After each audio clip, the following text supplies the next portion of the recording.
Hello, everyone, and welcome to The Way is in Training.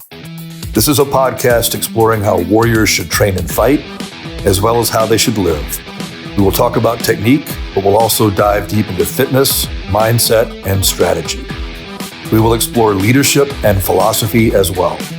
So whether you are a young soldier, a veteran police officer, a responsible armed citizen, or simply someone looking for an authentic life, let's examine how the lessons of combat and preparation for it can help us fulfill our potential.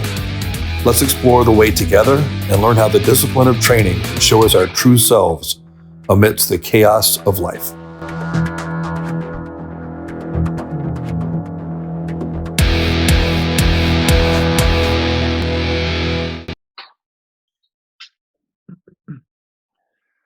All right, here we go. Hey, everybody. On this episode, I've got Rob Epifania. Did I pronounce that right, Rob? That was perfect, man. Okay, good, because we mainly talk on the internet, so I want to make sure I got it right.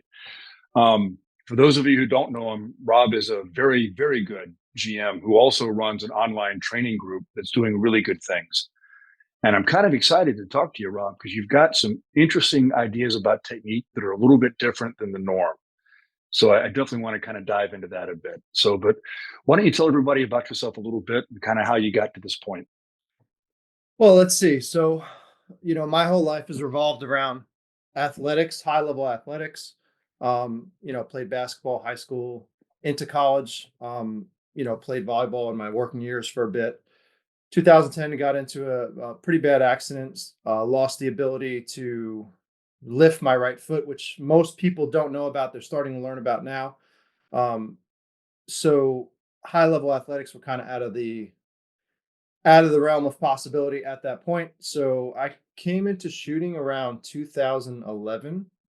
End of 2011, I found a guy that did modern defensive training systems, Chris Fry. He runs Progressive Force Concepts right now. Um, Oh, wait, hang on. Do you know Ken Good? I've heard of Ken Good. He does the low light stuff, right? Yeah. So Ken does stuff I know with PSC a lot. Ken was one of my influences early on in the law enforcement side of things. Really? Yeah. I just talked to Ken the other day. Actually, he's starting up a steel target Oh, that's really cool, man. I've company. never Yeah. talked to So him personally. I've read his whole low light guide like way yeah. back. Well, I still have it on my computer. Because we used to teach low light classes back when I was in that side of things when I was in the tactical Right. stuff. So I met Chris in 2011. I took a rifle class with him. I'm like, well, I could be good at this and not have to be like the most athletic person. And I got hooked. I took every class he offered in the area, which was once or twice a month for a weekend for about a year or so. And then I got my instructor certifications in that process. And then I started helping him in 2012, right? Until he left. He ended up leaving for PFC in 2019. So every time he was in Long Island area, I would help him out. And in that process, started training with other people who blended both tactical and defensive. So Robert Vogle's one of them. We talked about him Right. before. Tactical Performance Center, Frank Proctor, Travis Haley, like those kind of guys that blend the two lines together. And then it was like, well, now it's time to learn. Now it's time to compete. Because I was always performing to the top level of those classes, the top, one, two guys, whatever. And it's like, well, what's next? So 2018, I started competing. I also opened my company, Systematic Performance Concepts, the little logo up there. That's actually me shooting a rifle, by the way, that little silhouette. Oh, That you do shoot rifles. Yeah, yeah, I'm just messing with you, man. dude. The fun, yeah. So, but the funny part is, like, the reason why I got so good at pistols because I was not good with them in the beginning. I was good with rifles. Like when I took my first rifle class, Chris thought he's like, "Oh, it looks like you trained a lot before." It's like, no, this is my first class. Like, but when I took my first pistol class, it was not quite the same thing. So, it became one of those things where, well, if I can get good with a pistol, I'll be good with the rifle, pretty much. Like you can have a Oh general yeah. Yeah, proficiency. absolutely. Sure. But then it's like, well, how far can I go? And then I met Vogle, and then I wanted to make GM before I was 40. I made it when I was 38, um, and just continuing to grow my skills and be able to reach out and help more people is like that's been the past couple of years, which is amazing. So it's funny, man, because like this explains why we hit it off talking on the internet so well. Frank Proctor's the guy that got me into USPSA. Frank Proctor's awesome, man. He was an instructor at our SOT-D, our training detachment for 20th Group. So Okay. when I'll go down there for like the CQB and shooting schools, I would hang out with. I mean, not really hang out with Frank. I didn't know him that well then, but I would watch him shoot, and I'd be like, dude, like I'm usually like at least one of the best, if not the best, everywhere I go, and you are just stomping me into the dirt. How do you Hmm. do this? And Frank is like, well, you got to compete. Yeah. Yeah. You got to compete. You just got to let the supercomputer do its thing. I, Yep, yep. Yeah, no, I I've really, adopted that supercomputer thing. Like I use that all the time now because it's true. I it's mean, it so really true. is. Yeah, It's so true. and like Bob Vogle. Like I've trained with him I think 5 times now. Like I've Mhm. gone to his house. Like he stayed at mine. Mhm. He's a good dude too. He really is. I always enjoyed I enjoyed hanging out with him because he's a fun guy to be around. Like he's very charismatic. Like just a very nice friendly person. I have a testimonial on his website too. So Yep. I think I do too. Actually, do you? Let me. he's. I I'm think curious. so. I think I do. I'm He's got curious. like a Zen clarity to him that is really cool. Actually, Yes. Yes. Let's see. Hold on. Let's see. Find out right here. I Testimonials. think I do. I think I do. Because I know I got mine. This is instructor by testimonials. Testimonials right there. Let's see. Let's see. You probably I never would have known. No, it doesn't look like it right now, but that doesn't mean that it wasn't there at one point. It might have Yeah, been yeah. when I first looked him up. Who knows? And he rotates them through. I'm sure he's got like a million of them. He I'm was a pretty sure I great wrote him one. he was great in the sense that like and I took this from him too. Like he's very much about, hey, whatever you know, whatever you have, give it to people. Like so be willing to give everything, and then that's going to get people interested in coming to see Yeah. you. And that was the thing that stood out about him was he I'd email a bunch of people. Get some kind of canned answers, like that kind of thing. He took the time to answer every single question I had at that time, and I still have a lot, but at that time I had a lot of questions. And he was very in depth and detailed. Took the time to sit down and write a thoughtful answer, and to this day I've appreciated that. And we had him on my group call. Okay. Yeah. Yeah, so we did a Q&A with him at my in my accelerator program with my group. It was great call. I think we had 22 or 23 people on that call, which is nice. He was actually the first training I did that wasn't institutional. That wasn't either for shooting. That wasn't either law enforcement or military.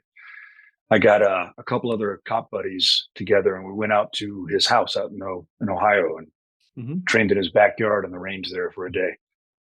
This is like Yeah. way back. This is like probably 10 years ago. Wow. Wow. Yeah, it was 28. It was 2018 for me. I did a private class at his house. It's like, I love the fact, and this kind of clues you into his like like that Zen clarity I talked about, right? Like you go in his mhm, house and he's got the reloaders set up on the kitchen island, and yep, you can open up the sliding glass and shoot steel out to like 100 yards. yep. It's fun. It's fun. Well, he's got the rope in the middle of the living room. He didn't have that when I went, but Oh, I've seen video of it. yeah, yeah. No, I was there when he had the rope. He had the rope. He has all dry fire targets around, Yep. and like it was cool. It's just I show up and he just walks out his back door. Hey, I'm Robert Vogle. you So know. I keep interrupting, man. You haven't even done your intro yet. We're already Oh, off on it's a fine, tangent. man. So go I'm ahead and pretty. wrap that up so everybody knows kind of a little more about you. No, I'm pretty much done. Like at this, made GM in 2021. I've been top 20 a couple times, top 25 a couple times, at nationals, and just continuing to grow. Right now, I'm getting into running in optics. So this is the first year I've run in optics. So a lot of Oh, opportunity really? there. Yeah, this is the first year I've been shooting pistols. You know we're going on 2025 now, I right? know, I know. Listen, man, like I'm just saying. production was still a big thing in 2021 when I was still shooting it. And then I'm like, I well, limited will be okay. And then limited started to die out maybe a year or two later. So it's like, well, now it's time to get with the times. I was I made master in production. I was shooting a Glock then because I was still at work. nice, I was still working. Yeah. nice. Well, a true Vogel student, as it would Yeah. be. Yeah. I mean, To be honest, I used the Glock because I had to at work, and I Yeah. didn't want to like do one thing in the match and something else at work. No, Um, it's a good gun, man. Like there's no reason why you can't be great with the Glock platform. No reason. you absolutely can. It's just not as much fun for me personally. Like Yeah. I like I don't know if it's pride of ownership or because I'm like a tinkerer at heart and I like tinkering with things. If you tinker 2011s. with if you tinker with a Glock, you mess it up. Could be. You really do. You really do. Like you can polish and do a couple springs and anything beyond that. And at least for me, they just started to lose reliability the more I did to them. Sure. Yeah, it would make sense. It would make sense to start playing around too much. Um, and the 2011. I mean, that's what I'm shooting now too. The 2011 platform. It's especially once you understand it. Like it's a simple platform to kind of understand, mess with, and get running well. And when they run well, they run well. Yeah, you have to get them set up right. The analogy I use with people that don't kind of get it is that it's kind of like a Harley because I rode Harleys for years. Sure. If you set your Harley up right, it's going to run well and it'll Yeah. be reliable. Hmm. If you don't set it up right, it's not. It's going to just be a mess, right? Just a Yeah. hot mess. And 2011s and 1911s are kind of like that. You have to pay attention to a few things and make sure they're right, but it doesn't have to be a high dollar. Like my favorite 1911 is a Taurus 1911 I got from Caleb Giddings, and it's a Wow. $600 1911. I mean, Yeah. I did a trigger job and some stuff to it, but it runs. It's never had a malfunction. Yeah. I shoot it in IDPA all the time. That's And awesome. it's you don't have to spend $6,000 to get a 1911 that runs if you know how to set it up. Correct. You know, I mean, I run the Gerson ones. Like that's yeah, because I'm sponsored by EAA right now, and they're $900 1911s, 2011s rather. yeah. I put a Cosaint G10 grip with my own silicon carbide that I did on it. I put an Atlas trigger bow in it, and that's it. Yeah. That's I how mean, that's how I it's run the gun. It was $175 worth of parts added to it. And the yeah, gun runs like it runs really well.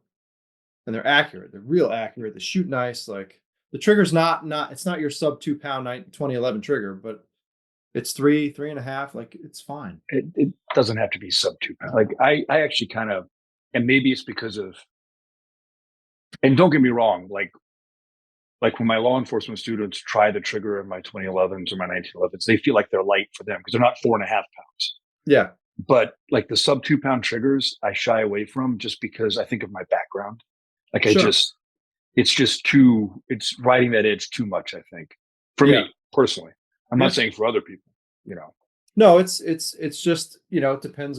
Your background does play into it somewhat. And some people are more sensitive to that than others. I'm not particularly like, so I shot for Atlas and I ran the pound and a half triggers like I did, but I don't notice it like some people would. I was training a student the other day. He had an Atlas, I think he had an Atlas Athena, right? Sub 2 pound trigger. And then his gun was having some issues just because he needed to clean up the extractor area.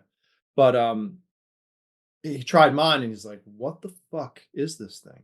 Like, is this thing broken?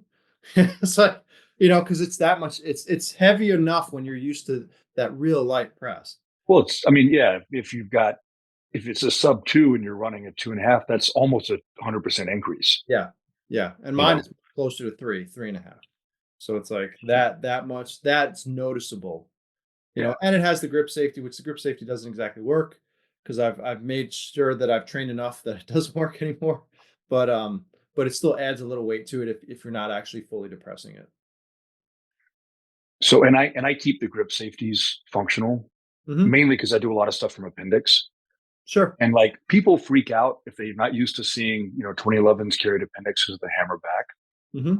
But if you think about it, if I take my hand off the grip safety, I have the Hmm. thumb safety engaged, I have my Yep. thumb on the hammer, I have three redundant safety mechanisms to prevent me from shooting a certain part of my anatomy I'd rather not have a ballistic injury to. Sure. 100%. And quite honestly, I mean, most people, myself included, like we've trained with less. You Yeah. know, I've tried my original gun that I concealed carried was an M&P. And that's what I I'm got sorry. practice with. I shot it just fine. So, I'm sure you did. well, Well, but it's the archer, not the arrow, right? yeah, exactly. And that's what I ran. And right now I carry one of the fake Berettas, so they're it's just fine. Like it's no big deal. So I've got a funny story about 1911 to show what a goofball I am. And Mhm. then I want to talk to you more about trigger and grip, because that's going to Sure, be a good segue from what you just talked about. And you have said something that I've seen about grip that I really wanted to talk to you about because I have some thoughts on it. please. Okay. So, but first, the story to show you just what a goofball I actually am. So I'm at like the match, my home club up in Illinois Mhm. before I retired.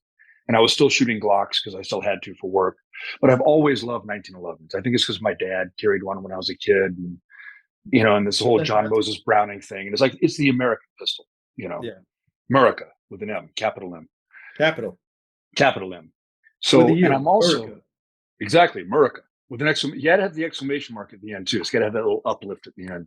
That's right. So, anyway, I'm also kind of like a science fiction and fantasy geek at heart. Like I really am. Like I love Game of Thrones. I love like, Star Wars and all that stuff. Right. Mhm. And Game of Thrones was still like the original show was still hot and heavy back then. I hadn't Okay. retired yet. And there's this character in Game of Thrones. You ever watch Game of Thrones? No, not really. Maybe Okay. maybe. So I'm going to have to give like the background. Right. So there's like these swords that are like considered like magic swords in that fantasy world. They're called Valyrian steel. But there's this one character, and you only see him in a flashback before he dies. But he's supposed Mhm. to be the greatest swordsman that ever lived. And he doesn't carry like the regular magic sword. He carries one forged from the heart of a falling star, from a meteorite, basically. Sure.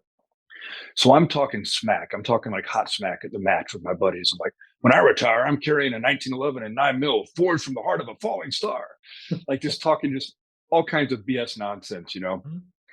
And one of the local GMs looks at me and goes, they make that, right? I'm like, oh, they do?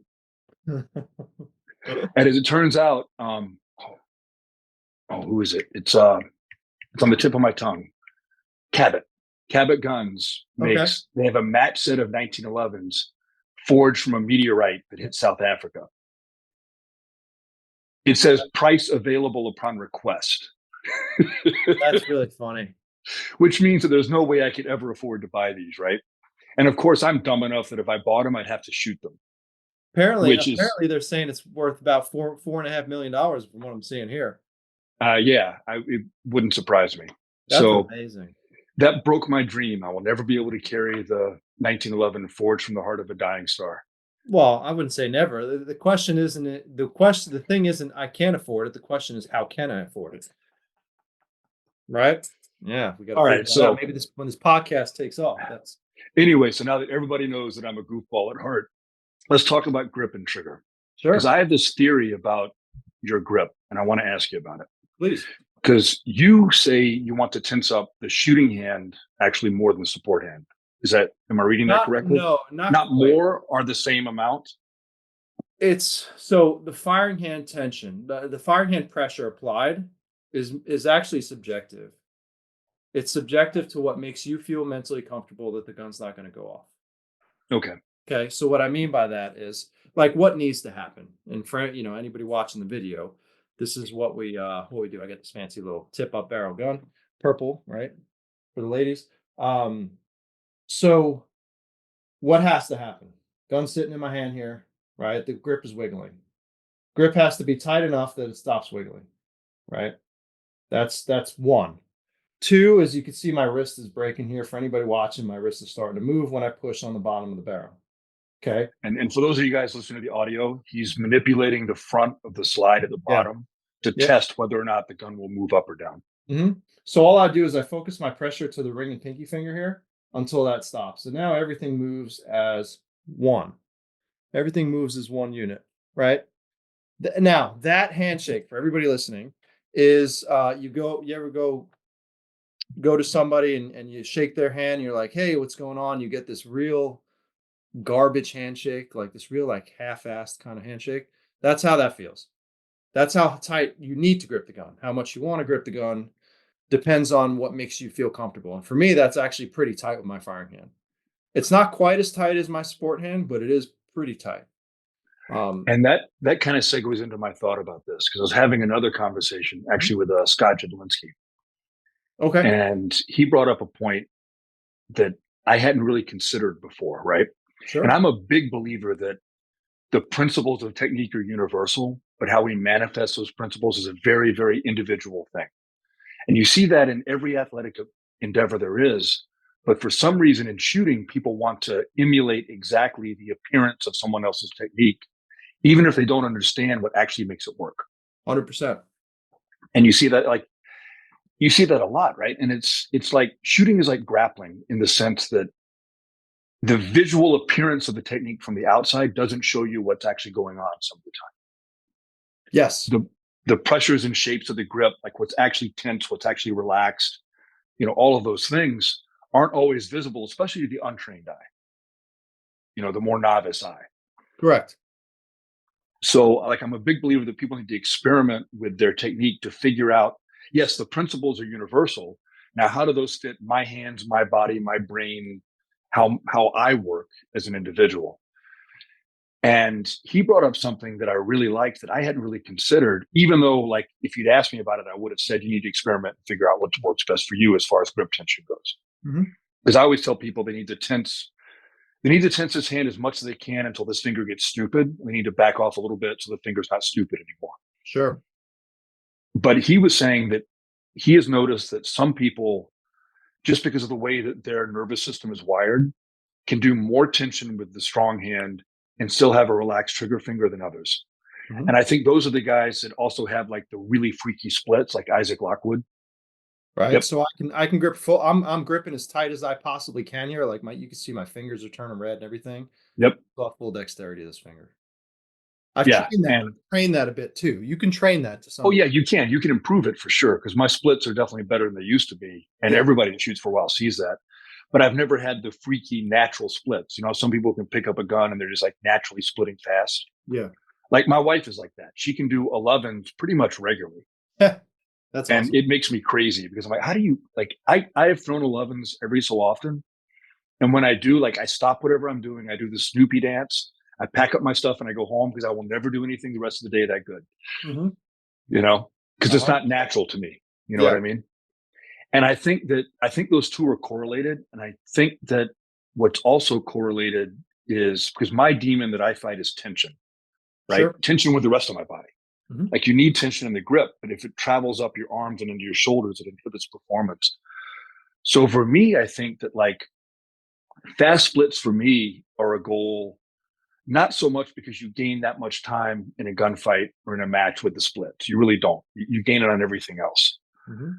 But because it's a symptom of being relaxed behind the gun and still controlling the recoil properly. Yeah. So I'm trying to get it as a symptom of the overall end result I want as a system, not that one thing in isolation, if that makes sense. Sure. Something you could try also. So my buddy Jeff Swear. My name is Jeff Wick is like his Instagram handle. Oh yeah, he's an ace. I see him in ace all the time. Yeah. So he did a talk in my group about trigger speed.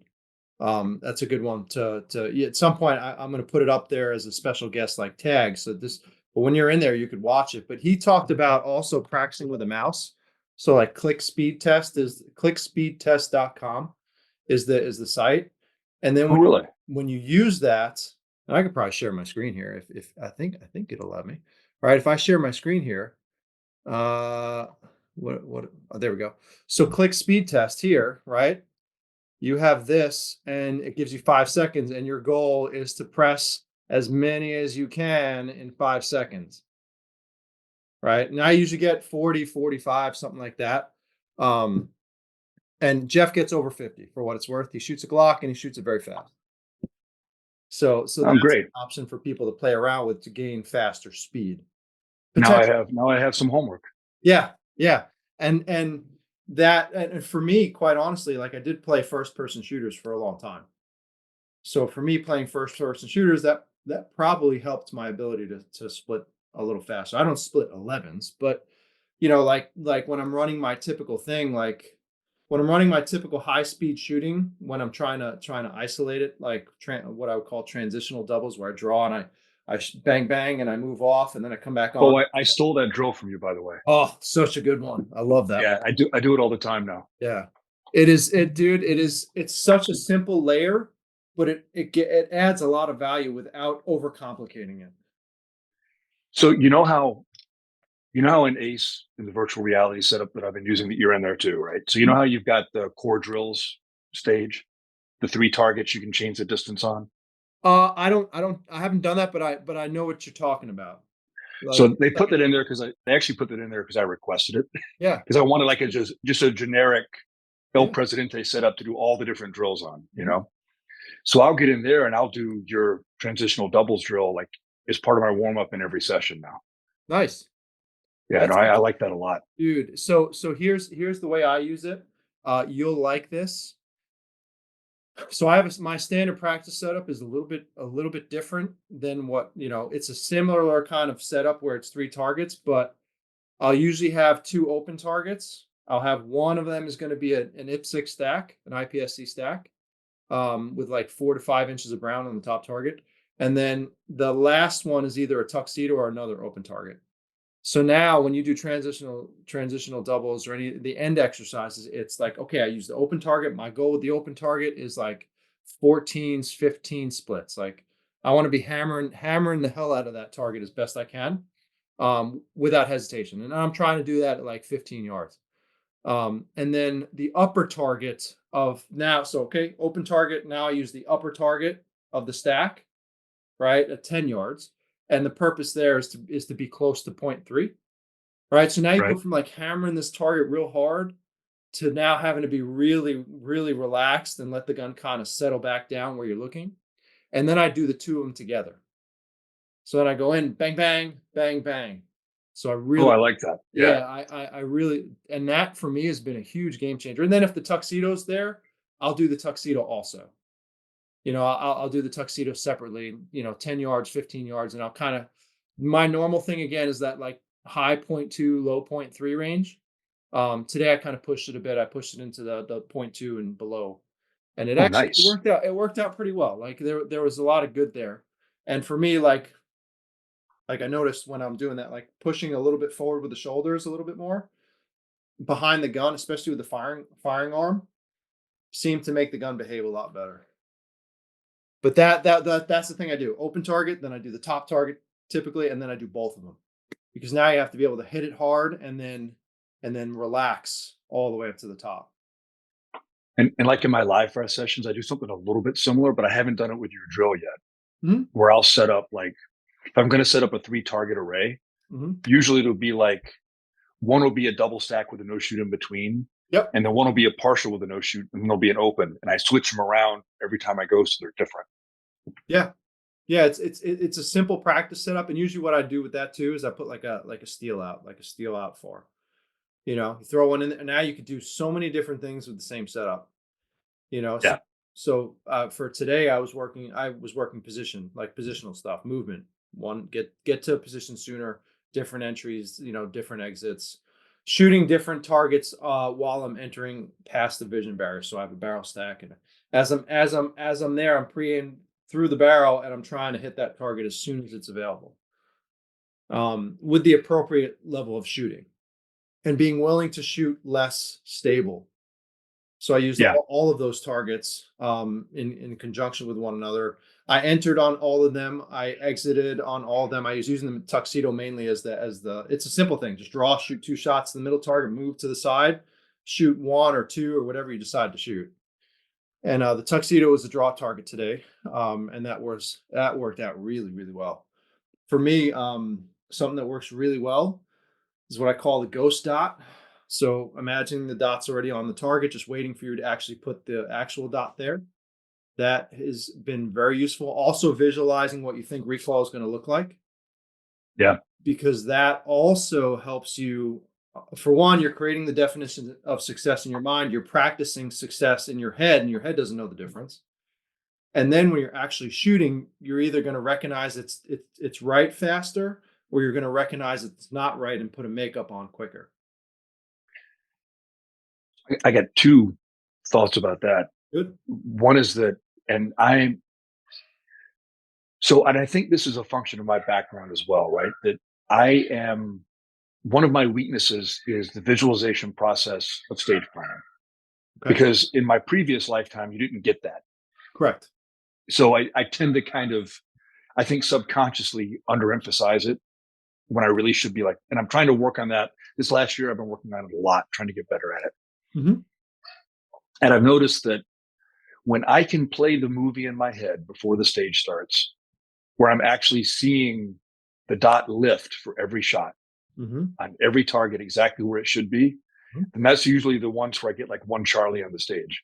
Yeah, and I bet it's pretty fast too. Well, for me, for the old guy with bionic parts, it's okay. Well, I have some bionic parts too, so we're kind of the nuclear bomb could go off, and some of us is gonna be left behind. Between the two of us, you could probably make a Terminator. That's some See, thinking. I'm thinking. I'm thinking. I mean, between the two of our skills, that'd be a pretty badass Terminator. Just saying.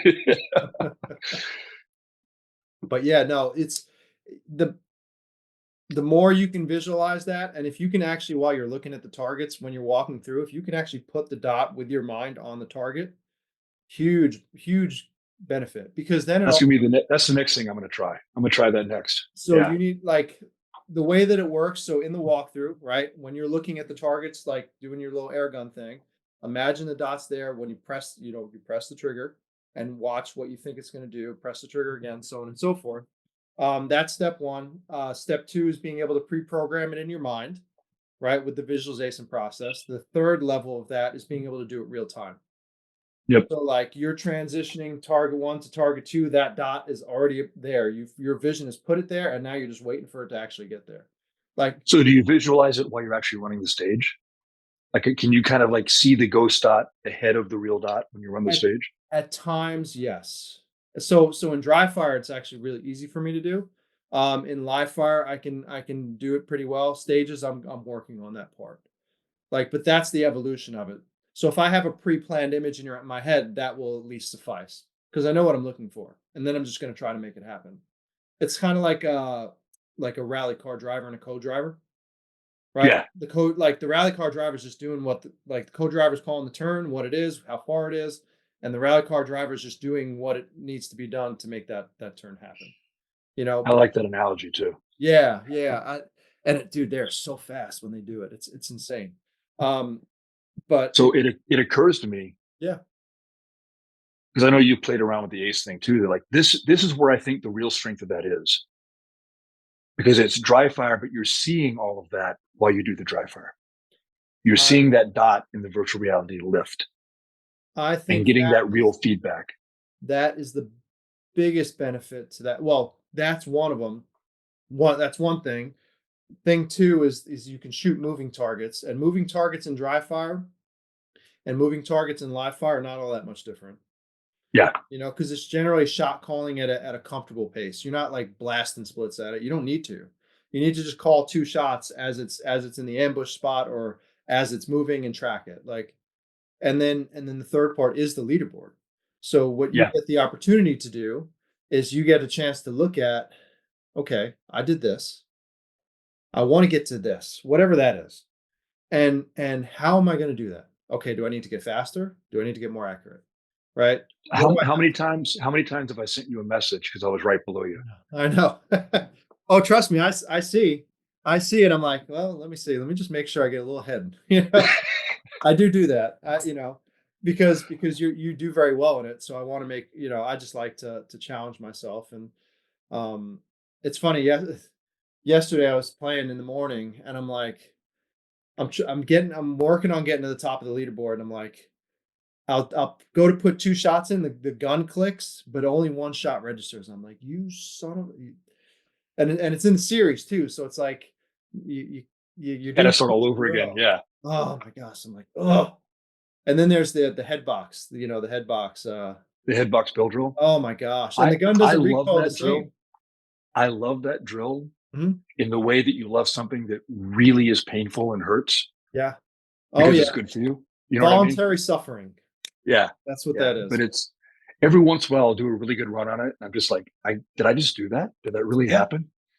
And it's interesting too, because in my experience, like, which you might feel similar, I noticed that the recall path is more, even with the open gun, like using the open gun in Yeah, that one, like the recall path is not, like the gun doesn't stabilize the same way as it does in actuality. it's harder Yeah, it in is. there, It is. so I did an experiment. When my YouTube channel comes back, you can go see it if I ever get it back. If not, I'll re-upload it. But you know that transition hell drill from Mike Seeclander and Max Michel, the two open Yes. paper and the plate rack. Yep. So I shot that the same day. Uh-huh. I got in ace and I shot it in ace, and I went to the range and I shot it on the range. And it wasn't much, but it was a statistically significant but very small amount that I was Sure. faster in the real world. It would make sense. Yeah, the gun stabilizes a lot. It stabilizes a lot better in actuality, Which which I think is a good thing. I like that. yeah, I like it to quite, be harder, you quite know? honestly, it helps you. Like the thing that I noticed about I Ace has replaced my dry fire. Like I'm only using Ace as my dry fire tool, and I like that too because like you're like, well, how do I get from here to here? Right? I want to get to here. What do I need to do? And then you start like actually thinking about how to do it. And we start thinking about how to do it, and you actually try to do it. Now you're actually training. Like you're actually training how to get better because you're thinking about what needs to happen, and now you start making it happen and try to figure out how to solve the things that come along with it. And you can't cheat yourself like you can with regular dry fire. Correct. You can't go, well, I think that was an alpha, No. and and Sometimes the then leg gets you. Don't get me wrong. Like I've noticed yeah, it. it does. It does Like sometimes. I'll be like, no, I know where I pressed that trigger, and it's a little off. But it's not that often that I'm like, well, fuck this game because it's not realistic. Like I've used tools in the past that you're presenting the gun and you press the trigger and it shows you this awful trigger press because you're shooting as the gun is still moving, which is what you want, but not according to that particular app. That particular tool. I Yeah. think a lot of those things, because I tried all those things. I mean, all of Me them. too. Airsoft, the SIRT pistol. I Mhm. tried all that stuff. I wound up, when I was still shooting Glocks, I wound up using the SIRT pistol a lot, but I took the battery out. Smart. So it Smart. was just basically a dry fire pistol. It was a Glock where the trigger reset and I had the rubber magazines. Yeah. That Smart. because the laser made me look at the wrong thing. Yep. That's what I just had a student ask that in a group call like a week ago. He was like, well, is this useful? And my answer is always the same. And you'll probably feel similarly. If it gets you training when you wouldn't normally train, it's a net win generally. But once you start training consistently, it's going to cause you to do certain things. You have to be aware of the potential pitfalls of it. Even with Ace, there's pitfalls. Like so Yes. like you get used to like pushing real hard on like pressing the trigger real hard, doing all this stuff, and then you go into live fire and you're pushing on the gun a bit too hard in the very beginning in response to recoil. Like that, I do notice that. So I wouldn't use it before a match, but before a training session, I really don't. I don't care. Yeah. That's that's my experience And with it. I can think a lot of those tools are very good for people who are really just first starting out. 100%. Again, Right. get some training. It's fun.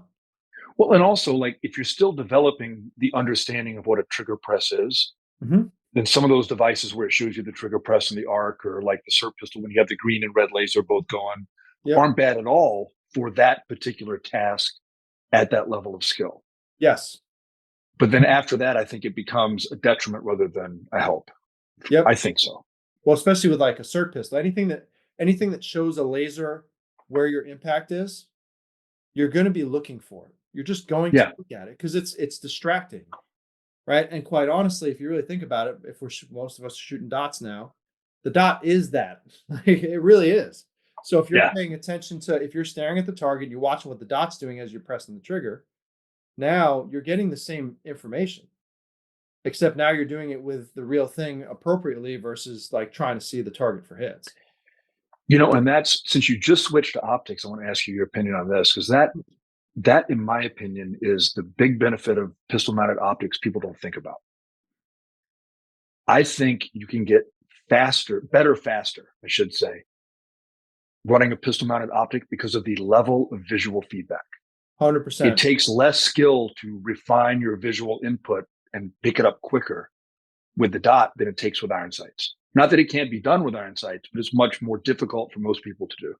I mean, there's another level that needs to happen. Well, there's a couple things. Another level that has to happen with iron sights that doesn't have to happen with the dot. You have to align the stuff, and you have Yeah, to know what that alignment or misalignment means. So if your gun is on the right side of the target and your sights are misaligned left, is that a center hit? It could be a good enough hit, it could be. It you could know. be. And there's a good way to figure that out, by the way, which I'll share with the viewers. If you notice that there's a certain sight picture misalignment and it's on target, two things you got to remember. One is where was the gun on target, and two, how were the sights misaligned. Make that recreation again and just tilt your head until the sights line up again. That's where the gun was aimed in that particular moment. Little quick iron sight tidbit that helped me a ton, and that works in live fire too. So, And like what I used to do with irons, have you ever done the FBI loves this drill in their like firearms instructors class, but they deviate the front sight intentionally at 10 yards to show you how little a difference it actually makes. yep, But I used to play around with that when I was still shooting irons, not to just prove to myself that it wasn't that much of a difference, but exactly what difference was it? right, If I see this, where does it go? yeah. So, and now what I just told you now gives you the ability to do that without ever firing a shot. Yep. You You can do know, it in dry fire. I've used it a ton. Now, I don't. We're not talking about. So irons whisper information. The dot screams information. So going from irons to optics, that dot becomes very distracting, right? And you have to learn how to. Not only is it distracting, but it gives you so much information. You have to learn, what does this mean? For me, going from like shooting mainly irons in the 12 years that I've been shooting, right? I did 6 months before I started competing with an optic, and I'm like, oh man, no, I can't do that. Most people are shooting iron sights. Like I gotta come back and do iron sights, and then I got to shoot production because like that's what most people are gonna do, and production at that point was still popular, but you know like that was it. That was the only experience I really had with it. So I've spent most of my time shooting irons, and now you go to a dot, and it's like, well, for one, it's amazing. It's that much faster. But if you're used to the extra information, like the quieter, soft whisper of The whisper. Yeah. information, the additional information you need to make a decision that the shot is good. Now you get this thing, and it's like, huh? It's like the crack addict at a nightclub with the glow sticks. Like that's the best way I would describe that.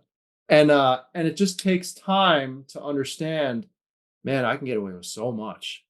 And Yeah. the less still it is, the better it is. Like, and that's what I've been working a lot on this year. And it's just, you have to go through it. You have to take enough time to do it. Now, someone starting with that first is now they don't know any different.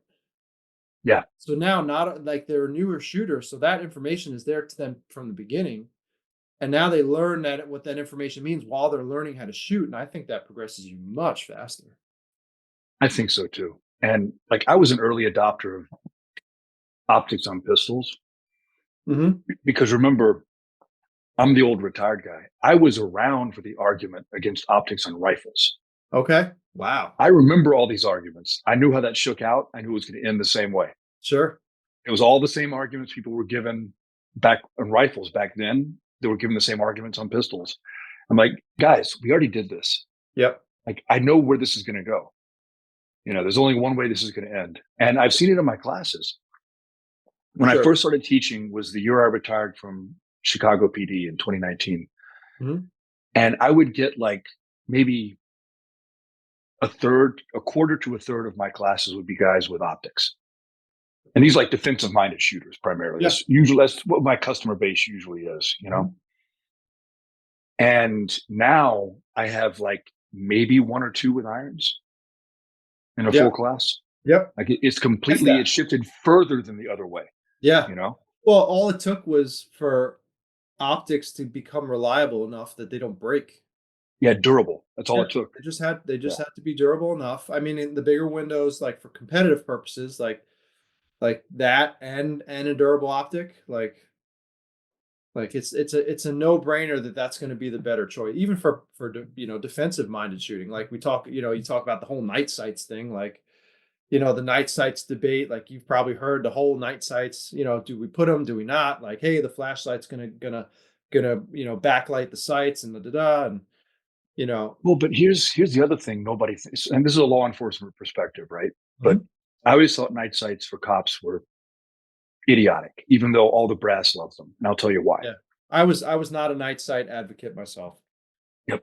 Because what is the first thing you have to do as a policeman before you pull the trigger? ID the target. If your night sights work, you can't ID the target. It's too dark. Right. So what are they for? We would teach low light classes, and then you would realize that, like, and then you light up with your flashlight, you could see the sights perfectly. They're Yeah. black, but they're perfect. And then it was like another consideration at the time was night sights can also give you away. Like you would Oh, see like whatever. bright and So before we went to Glocks uh-huh. in both the Army and the police department, because remember I was doing both at the same time, Mhm. right?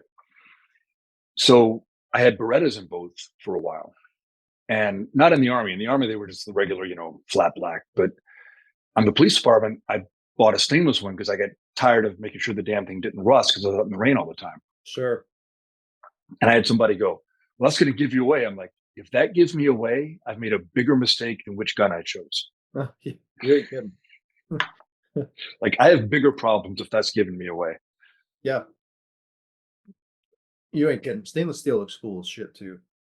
I like I like two tone. I like two I tone like now. two Two tone. tone's my favorite now. I have the two tone 2011. And I started polishing the slide up, so that's gonna look nice when I'm finally done with it. But But we are actually we're coming up on less than 10 minutes in the hour left. how That fast did that that go? that went like it feels like 5 minutes, man. We could probably talk for 6 hours. Dude, this is like, I mean, this is a common thing. I mean, for what it's worth, just my experience doing podcasts with other people, this is always how it goes. It's Yeah. Well, it this is goes what I love to fast. talk about.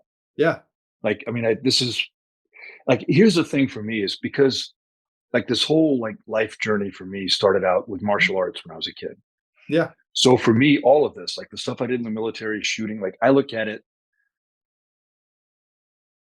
like a martial art. Like it's not it is. just about the practical value. It's also like the act of training and seeking perfection and trying to master your craft is and of itself to me valuable independent of the practical use because it helps you kind of polish yourself and helps you make yourself a better person, I think.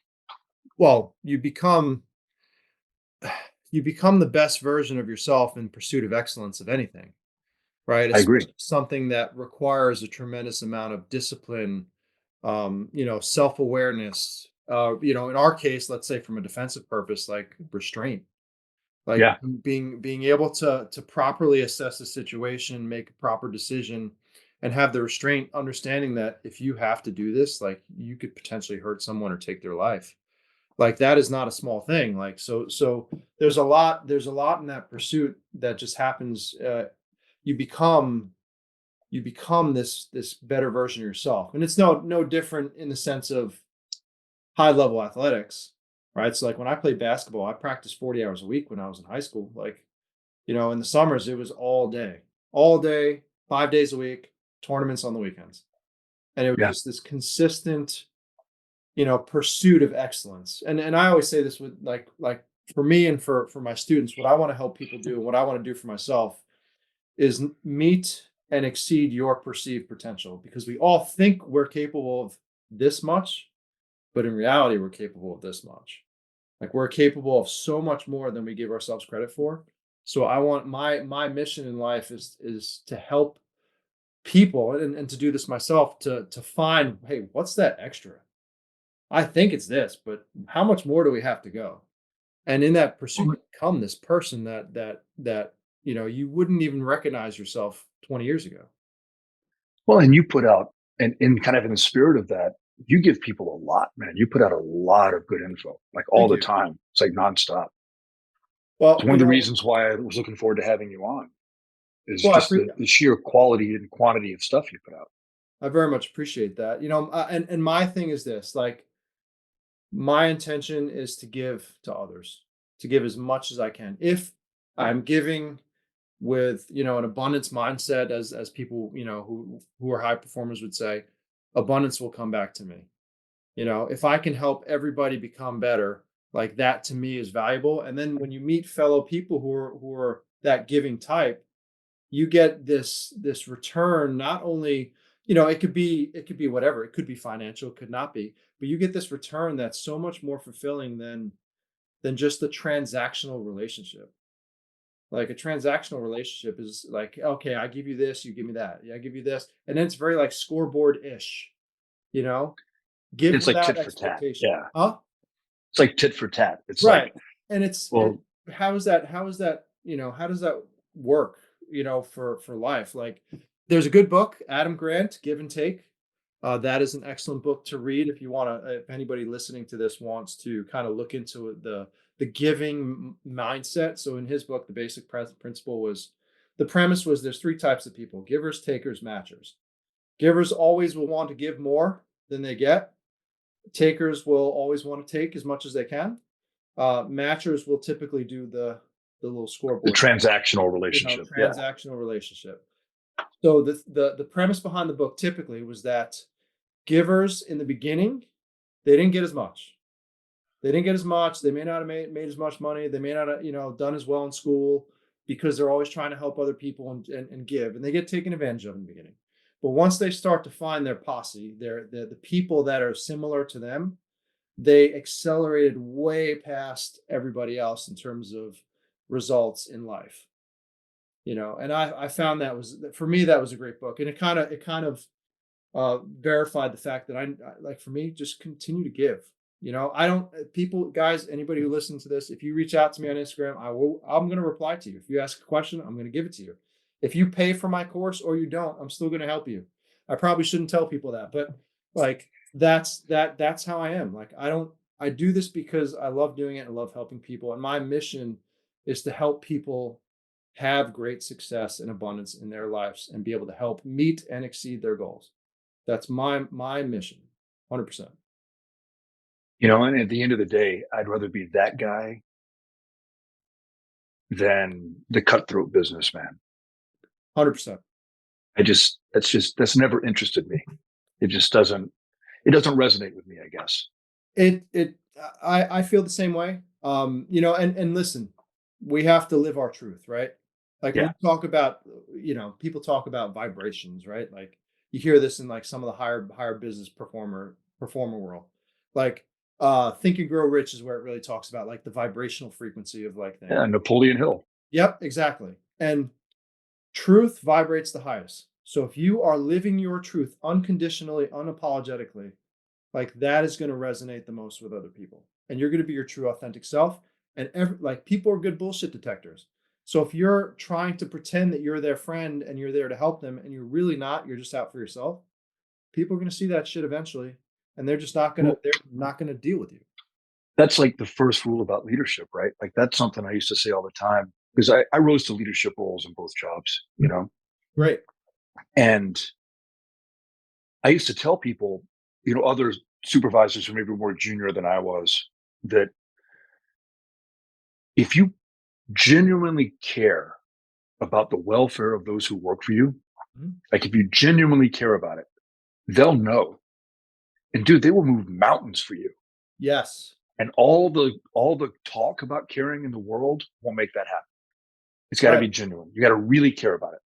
It has to come from your heart, your soul. Like, it has to be. It's the same thing with students. Yeah. My intention with students, like, you've been on the calls, right? Like, those calls, they're supposed to be an hour, but they end up being an hour, like hour and a half, sometimes even 2 hours. Because my job is, I want to make sure everybody is taken care of, to the best of my ability. And my job as a teacher, as a coach, I wouldn't really consider myself an instructor. I consider myself a coach, right? Oh, dude, that is so ironic, because that is like the line I give in every class. Yeah. Like, it's easy to be a firearms, For the guys that can't see the video, I'm doing the hashtags instructor, right? It's easy to sit up there with a shot timer and a megaphone and a red shirt if you work on a department range and call out drills. But that's not really what you should be doing. You should be giving people coaching cues and mentoring them and figuring out their best way and how to help them find it. Exactly. Because it's not just running drills without any intent, no desired training effect isn't helping them. And it's, it's about giving them the experience too, like giving them the right experience that you care about them. You want to help them become the best version of themselves. I forget, man, I forget it. I forgot what I was about to say, but that's right, okay. We're going to have to do part 2 because we're not even close to being done. I feel like we just got started. So, but because I do need to wrap it up, but for anybody out there who's interested in doing your training program or taking one of your classes, or even just following you on IG so you can get all the free tidbits you put out every week, pretty much every day, just about. Yep. How can they get a hold of you? How can they get a hold of you? Good team. We're getting stuff scheduled every day now. I'm very thankful for the guys that help me. So getting a hold of me at Rob Epifania, Epifania, just in, because my name is kind of tough to spell for some. RobEpifania.net is my website. And on there, you guys will find a link to some free lessons. So there's a full free lesson series: draw, reload, shooting the gun fast, presenting the gun, whole bunch of things that you'll get in like an email campaign. And that'll start to deliver some free wins to you guys that will probably help everybody. You guys can think about, if you want to join the accelerator program, you can fill out an application on that website, and we usually send out approvals pretty quick at this point for students. We're 165 members strong right now and growing. Yep. And it's definitely valuable. I can attest to that. You put out a lot of good stuff. So I strongly recommend it to anybody listening or watching. You're a great resource for these guys, and they should definitely check you out. Well, we got to write a book now. That's what we have to do next, right? That was the hardest thing I've ever done. I believe it. Yeah, that was actually what kept me sane during the 3 hip replacements. Wow. Yeah, 3, because I got to beat the curve and do more than the minimum, right? Like that. I'm with you there. our bionic bodies. Yep. Sure. All right, brother. Well, thank you very much for coming on. I really appreciate it. And let's I'm gonna go ahead and stop recording a second, but let's get part 2 scheduled, because I think there's a lot more to put out. Absolutely, man. Thank you so much for having me. It was a great opportunity. Appreciate it. No, and thanks everybody for tuning in. Hope you enjoyed it, and I'll talk to all you guys soon.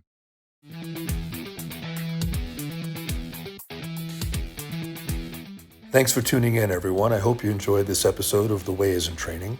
Please come back again as we explore how training makes us better at our craft and better in our everyday lives. See all of you soon.